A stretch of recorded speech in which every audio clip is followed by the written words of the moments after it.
They were the religious leaders of the time, yet the harshest words that Christ ever spoke were directed to them. He only had harsh words for them. In Matthew 23, verses 2 through 7, we read, "The scribes and Pharisees sit on Moses' seat." Now this is Jesus talking. The scribes and Pharisees sit on Moses' seat. "So do and observe whatever they tell you, but not the works they do. For they preach, but do not practice.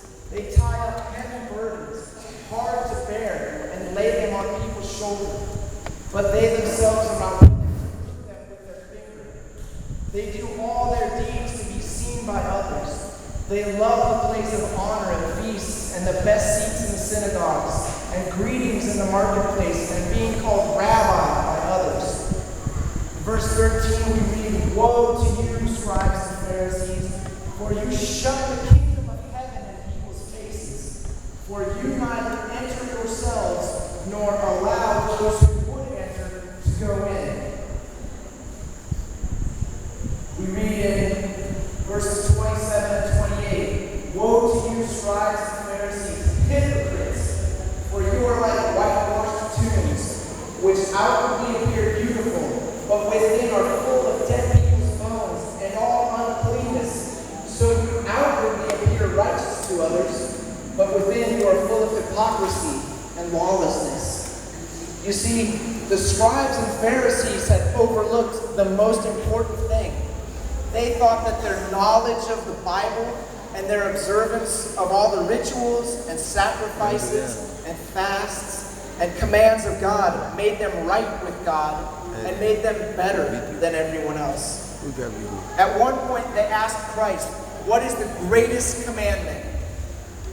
And his answer completely destroyed their way of thinking. He responded with, "You shall love the Lord your God with all your heart, with all your soul, and with all your mind. This is the great and first commandment. And a second is like it. You shall love your neighbor as yourself. On these two commandments depend all the law and the prophets." The Pharisees and the scribes had forgotten to love God. They knew about God, but they didn't know God. So what does it mean to truly know God? The Bible tells us that we are the bride of Christ and that He is the bridegroom. John tells us in John 3, verses 27 through 29, "A person can receive only what is given them from heaven.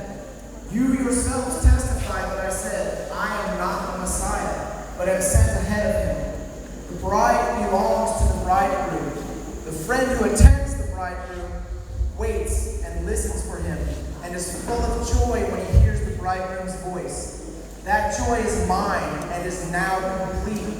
John said this to his disciples when they came to him and they said, "This man that you told us about is getting more disciples than you." And John's response was, "This is the man I've been telling you about. He's the bridegroom. At the sound of his voice, my joy is now complete."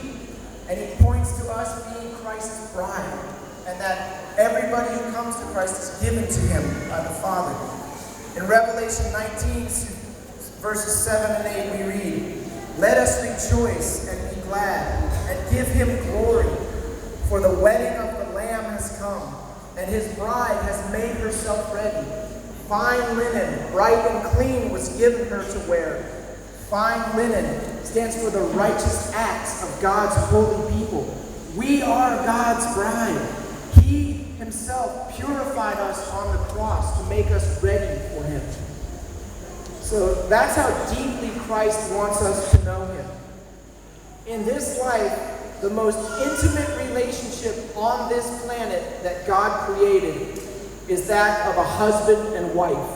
There is no more intimate relationship on this planet during this life. And that's the picture that the Bible paints for us of the relationship that Christ wants to have with us.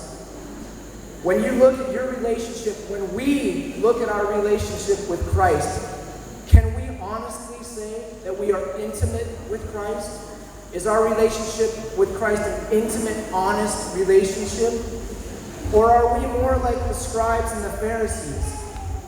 Do we know about Christ, or do we know Christ? Do we desire him? Do we desire to spend time with him? Or do we just fill our head with verses and scripture and know about him? Do we pick up our cross daily out of duty because we're supposed to? Or do we pick up our cross daily because we are devoted to Christ? Has following Christ cost us anything? Or is it a one-sided relationship? Will we be content to simply know what chapter and verse a certain scripture is located in?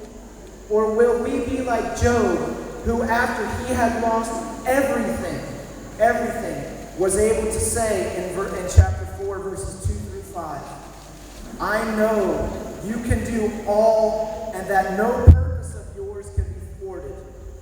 Who is this that hides cause without knowledge?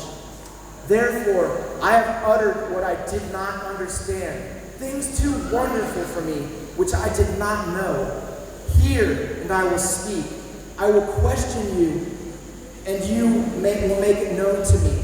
I have heard of you by the hearing of my ear, but now my eyes see you. Job, we all know the story of Job, yes? Job went through terrible, terrible times that I hope none of us have to go through. But that's what it took for Job to see and really know God. After his experience, he says, I now see you. I know you. I know who you are. Jesus wants to have an intimate relationship with us. His desire for us cost him his life. Do we desire Jesus that much? Are we willing to lay down our lives for our relationship with Christ? My challenge to all of us this evening is to examine our relationship with Christ. Are we working on knowing about him, or are we working on knowing him?